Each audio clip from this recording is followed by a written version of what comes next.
Alright, welcome to the video on speed versus velocity. So how do we tell the difference between speed and velocity? Well, I'm glad you asked, I'm about to tell you.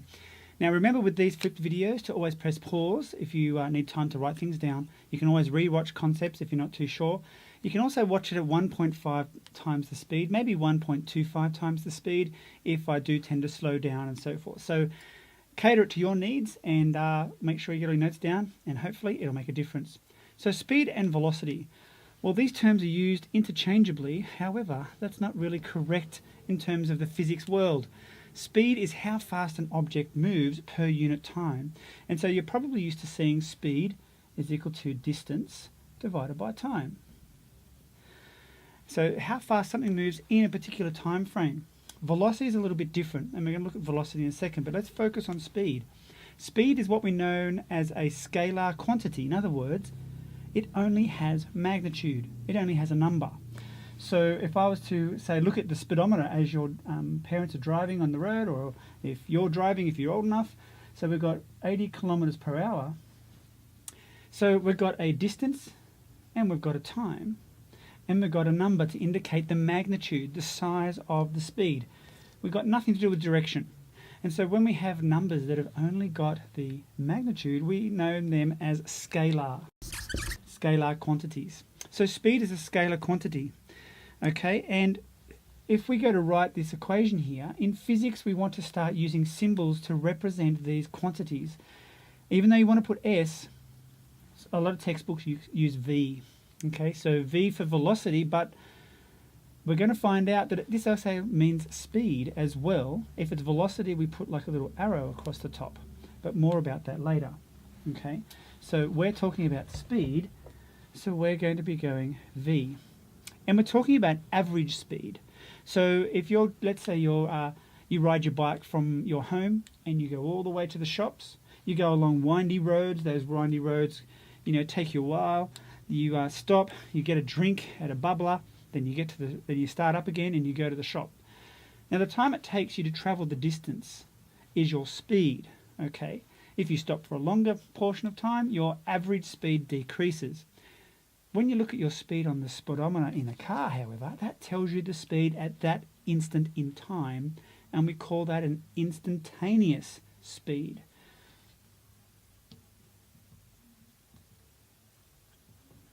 So, instantaneous speed is the speed that you're doing over a very, very small period of time.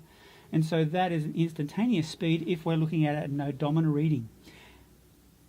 Average speed, however, is over a longer time frame. Okay, so we have speed here.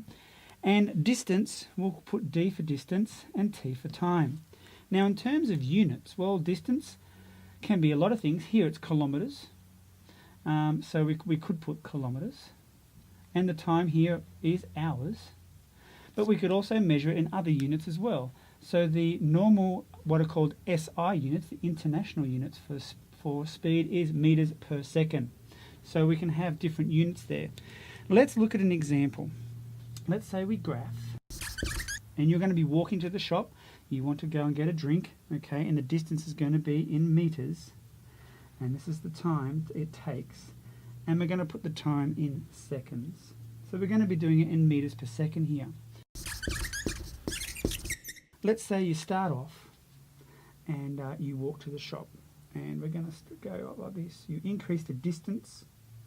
You walk into the shop. You get to the shop, and so you stay there for a little bit, but time is still going. So your distance does not change. Your distance is stationary in terms of where you started from, right? So you're staying at the shop, you're hanging around, you're chatting with your mates, etc. And then you go, okay, you look at your time and you go, oops, there's my favourite TV show, I better get home really quick, and so therefore you move home a lot quicker. And that's very fast, all right? So you go to the shop, you stay at the shop, and you come home really fast. So you can see that the slope on the line is very different. Going upwards is positive, coming back downwards is negative. And you can see the slope. Here you're covering that distance in a shorter time period, and therefore you must be traveling faster. Okay, so that's a distance time graph, okay? Let's say we put some numbers into that now, and I'm going to be drawing here, there you are, and let's say the distance now, we're going to say in kilometers here, let's say we go 1 kilometre to the shop. So let's draw the shop in here. Okay. And let's say it takes you 15 minutes. 15 minutes to walk from home to the shop. Okay. Now, what else are we going to put in there? Let's have a look here at my little notes just to make sure I'm getting it right. Okay, so we've got the distance to the shop.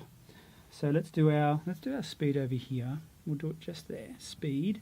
And it's your average speed. So I could put like a little AV is equal to distance divided by time.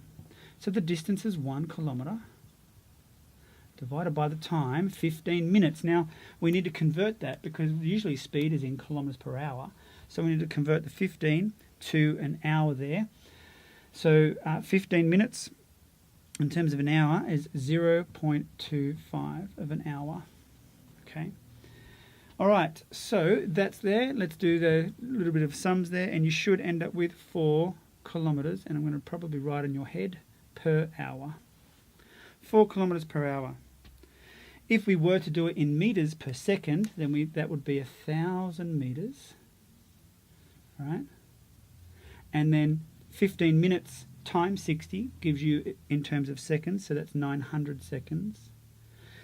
And that would be 1.11 metres every second. So you can have your speed and whatever, you just got to make sure to convert your units there. Okay? Now, when it comes to going home, it's a lot faster, so you would expect that you've got the same distance there, 1 kilometre, but you're travelling it over a smaller time period. And so if the denominator is getting smaller, this number will get bigger, and so it'll tell you got a faster speed. All right, so that is speed.